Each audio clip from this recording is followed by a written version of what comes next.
Dari utara ke selatan, dari timur sampai ke barat, kita dipersatukan Tuhan dalam keluarga pendalaman iman Katolik.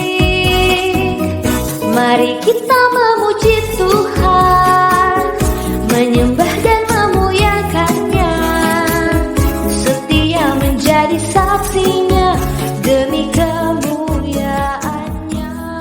Halo, shalom, salam sejahtera Bapak Ibu, saudara-saudara terkasih menonton video ini. Perkenalkan, nama saya Gabriela Sasingen, biasanya dikenal dengan Gaby atau Ebi. Hari ini saya akan membawakan satu kesaksian yang saya angkat dari kisah saya sendiri. Sebelum itu, saya akan menceritakan sedikit tentang keluarga saya.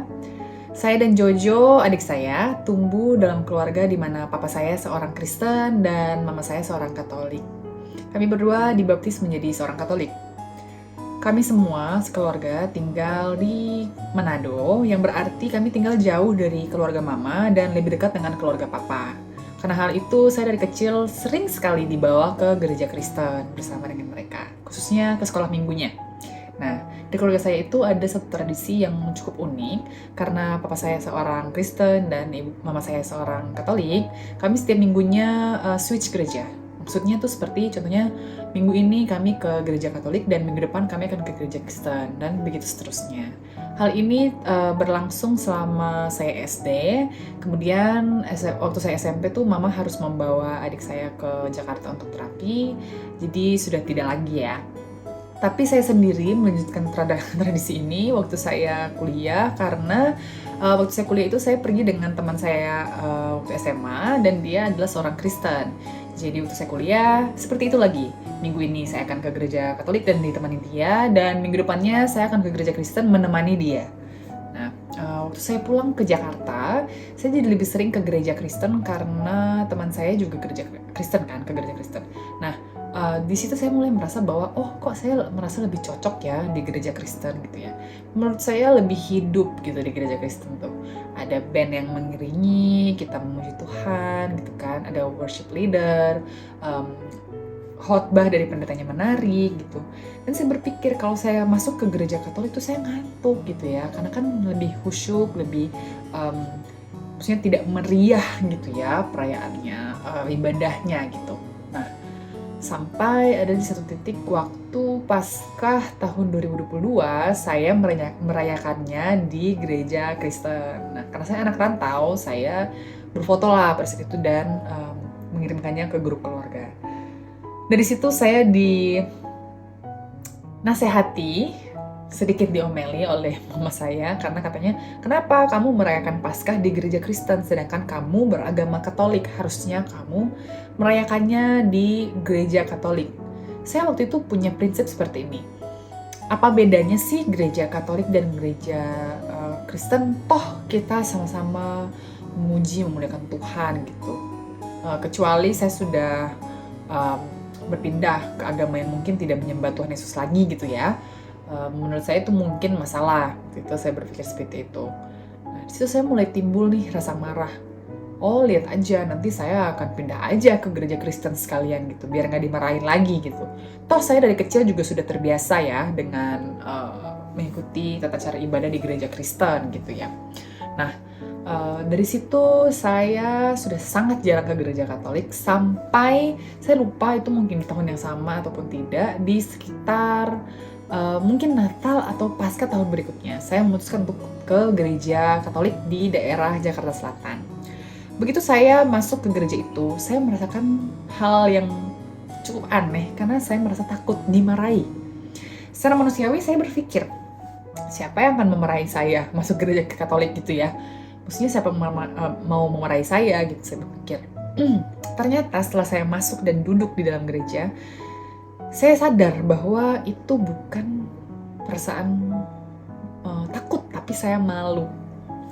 Jadi begitu kita duduk di gereja kan kita langsung menghadap altar, di mana di situ ada kita bisa melihat ya, ada figur Tuhan Yesus dan juga figur Bunda Maria di situ, figur keluarga kudus juga.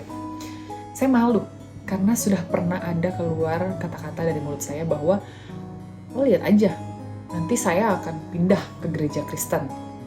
karena berpikir saya sudah cukup besar, cukup dewasa untuk memutuskan hal-hal untuk diri saya sendiri gitu ya. Terus saya malu gitu. Malunya kepada siapa? Saya merasa malu kepada Tuhan sendiri gitu. Malu kepada figur, malu kepada Bunda Maria gitu. Bahwa saya pernah berpikir seperti itu. Tapi saya tidak terlalu menghiraukan feeling itu, lalu saya melanjutkan ibadah saya.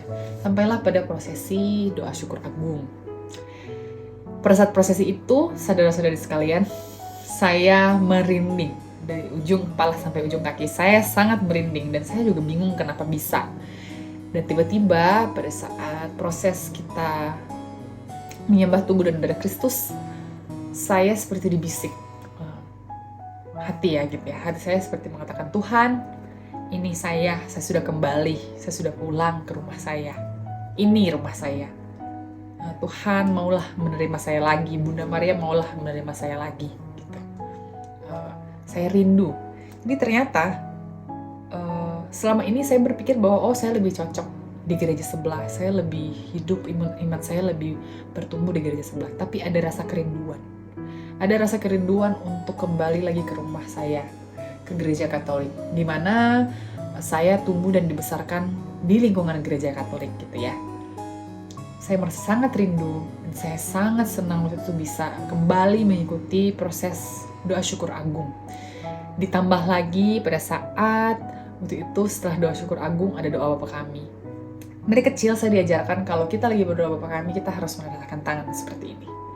Saya sangat merasa merinding pada saat itu dan sampai saya menangis karena betul-betul saya mengulang-ulang kata-kata yang tadi saya sudah ucapkan. Saya bilang, Tuhan, saya rindu untuk kembali. Tuhan, saya sudah kembali. Tuhan, terima saya lagi. Seperti itu ya.